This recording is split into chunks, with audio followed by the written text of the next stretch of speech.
Есть великая нация, она называется горцы.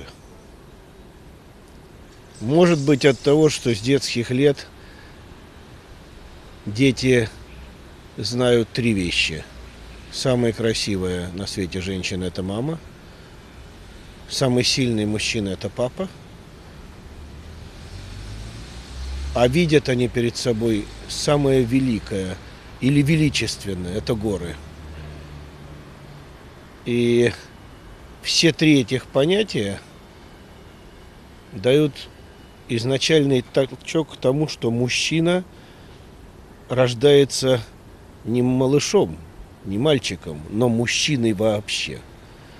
Я никогда не забуду, мне было немного лет. Я даже забыл, в каком этом городе это было. Я не помню, может быть, в Тбилиси, в Ереване, может, еще где-то. Мама обратила внимание, мне было лет 10. Мы шли по улице, и перед нами шла пожилая женщина. Группа молодых людей сидела на корточках и курила.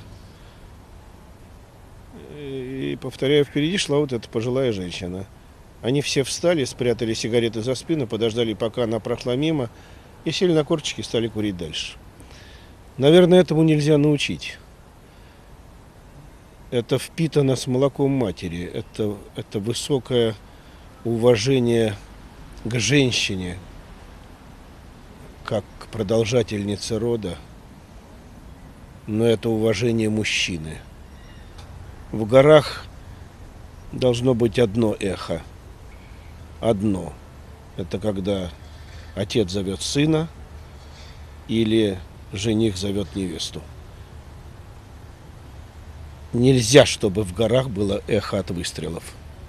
В том, что я сказал, есть большое отражение в человеке, которого я уважаю.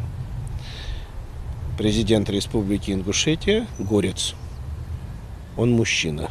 То, что сегодня этот край представляет горец, в истинном смысле этого слова, мне, жителю равнины, приятно, и для меня честь пожать ему руку. Дай вам Бог мира на вашей земле.